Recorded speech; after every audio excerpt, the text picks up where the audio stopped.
everyone, we are the group 9 and we are going to be presenting the laboratory workup for the non-protein nitrogen-related diseases. So, NPM, also known as the non-protein nitrogen, was discovered during the early times of clinical chemistry, wherein it is analytical methodology involves the removal of protein in a sample prior to testing. It can be measured quantitatively using spectrophotometer through converting nitrogen to ammonia with the reaction of a nitrous reagent that yields into a yellow color. So, it is also considered as a complex technique to perform. It can produce an accurate results for a total non-protein nitrogen concentration.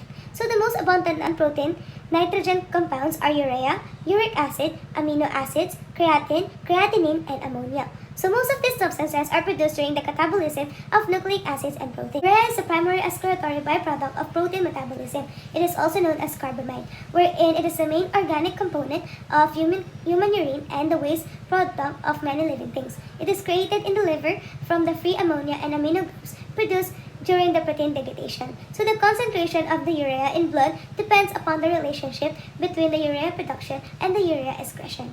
Clinical significance of urea. So measurements of urea are used to evaluate renal function, hydration, nitrogen balance, assist in the diagnosis of renal illness, and the assess of the effectiveness of dialysis. So a protein-free filtrate of whole blood was used initial in the measurements of urea, which are based on the counting the quantity of the nitrogen. So an increased BUN level might be an indication of or might be a sign of a renal illness, shock, dehydration, diabetes, and an abrupt myocardial infarction, and on the other hand, decreased BUN level might be a sign of an overhydration, poor absorption, and decreased liver failure. So methods of measurements. First, we have the glutamate dehydrogenase or the GLDH enzymatic method, wherein it's the most used technique, which includes the glutamate dehydrogenase and the urease reaction, and it measures that the rate at which nicotine amide adenine dinucleotide disappears at 340 nm. It has a high accuracy and precision, wherein the enzyme glutamate dehydrogenase facilitates other process. Second, we have the conductivity method. It is also an enzymatic method, wherein it measures the ability of an analyte or medium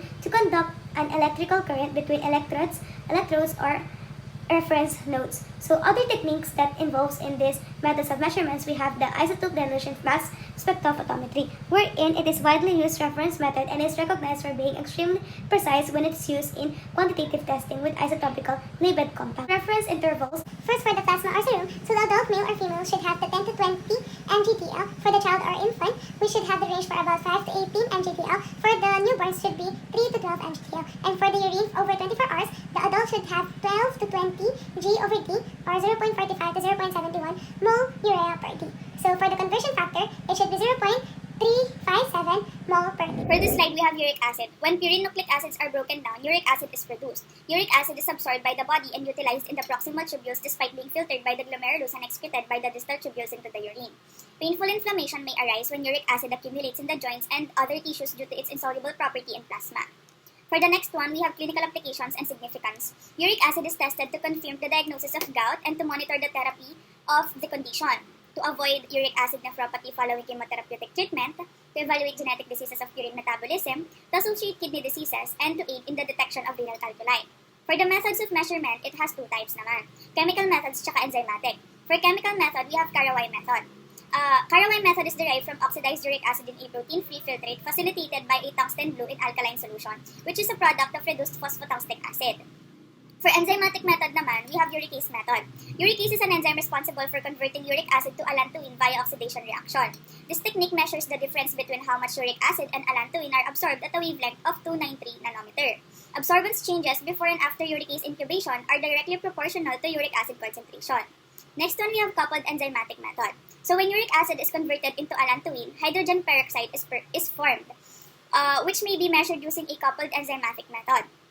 The enzyme peroxidase acts as a catalyst in a chemical indicator reaction. The intensity of the color development is directly proportional to the concentration of uric acid present in the sample. And other techniques are also involved, which is isotope dilution mass spectrometry. It detects the specific fragments that are produced by ionization, and quantification is conducted with the aid of an isotopically labeled compound. So for this slide, we have the reference ranges, and it is different from plasma or serum at saka sa urine. For male, we have 3.5 to 7.2. For female, we have 2.6 to 6.0 milligrams per deciliter. And for children naman, we have 2.0 to 5.5. And for urine, adults have 250 to 750 milligrams per deciliter. And for the conversion factor, we have 0.0595 millimole per liter. So the creatinine is primarily synthesized in the liver, since it is the organ responsible for maintaining the normal range of creatinine. And it is the product formed in the muscle where the conversion of creatinine to creatine phosphate occurs.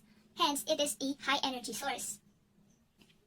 And the loss of phosphoric acid in creatine phosphate and the loss of water in creatinine can yield creatinine, while the creatinine concentration in blood plasma is proportional to an individual's muscle mass. And the removal of creatinine in the circulation is excreted in the urine via glomerular filtration. The clinical significance of creatinine involves the kidney, and I said earlier that it is the one responsible for maintaining the normal range of creatinine. Abnormal levels of creatinine in blood and urine is an indicator of kidney disease, and to be specific, an elevated creatinine level indicates the following, such as chronic kidney disease, kidney obstruction, kidney infection, diabetes, increased protein intake, or intense exercise. On the other hand, low creatinine level indicates the following, such as low muscle mass, extreme weight loss, or malnutrition, and even the creatinine levels during the pregnancy is low because of the excessive rate of glomerular filtration and excretion in the urine. These are the following methods of measurement for creatinine. So starting from chemical methods, we have Joule reaction, Joule kinetic, and the Joule with absorbent and Joule without absorbent. So the Joule reaction, this is where the creatinine reacts to alkaline picrate to form a chromogen or a red-orange complex. However, it is proven to be non-specific and susceptible to interferences. The Joule kinetic naman is preferred over Joule reaction since it is the improved version of Joule reaction. The development of color is tied to avoid interferences from non-creatinine chromogen.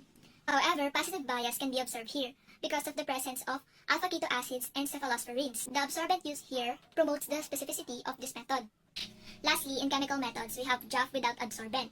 A creatinine in protein free filtrate will react to alkaline picrate to form colored complex.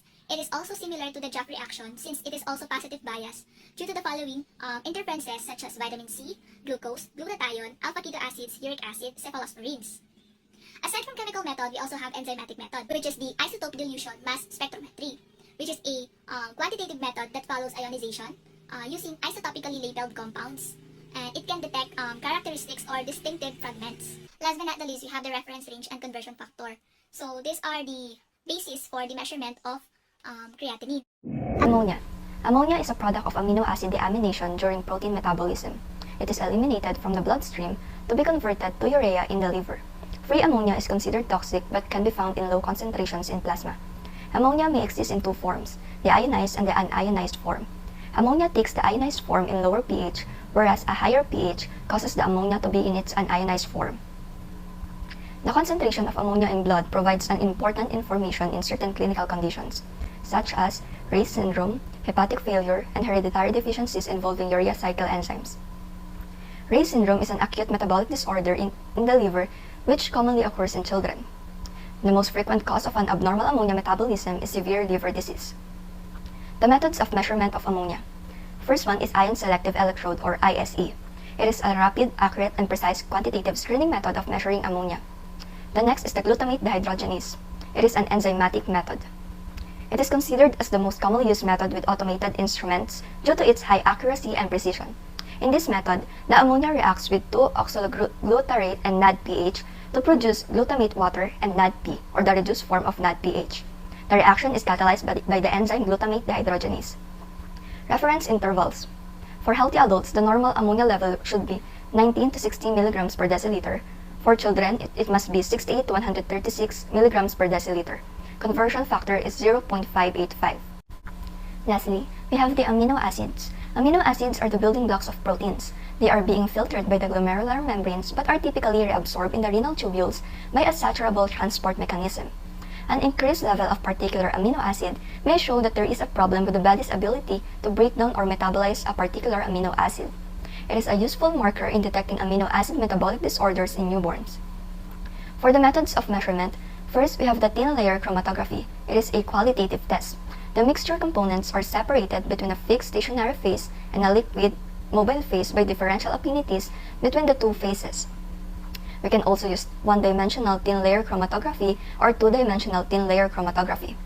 Second, the capillary electrophoresis is a quantitative test. It is performed with the use of a small bore measuring about 10 to 100 micrometers in diameter and with a few silica tubes that are about 20 to 200 centimeters long. It can measure amino acid concentrations in femtomolar units. Other techniques include gas chromatography, ion exchange liquid chromatography, and tandem mass spectrometry. Gas chromatography is widely used to determine the amount of amino acids in biological samples. It is considered as a rapid method that requires only a small amount of sample. Second one is ion exchange liquid chromatography, which is useful in the separation of a variety of amino acids in order to qualify them. Lastly, we have the tandem mass spectrometry. It can be used as a screening method to detect amino acid metabolic disorders in neonates. For the reference interval, for healthy adults, it must be 4 to 8 milligrams per deciliter. For children, it must be 68 to 136 milligrams per deciliter. These are the references used in this topic. Thank you so much for watching.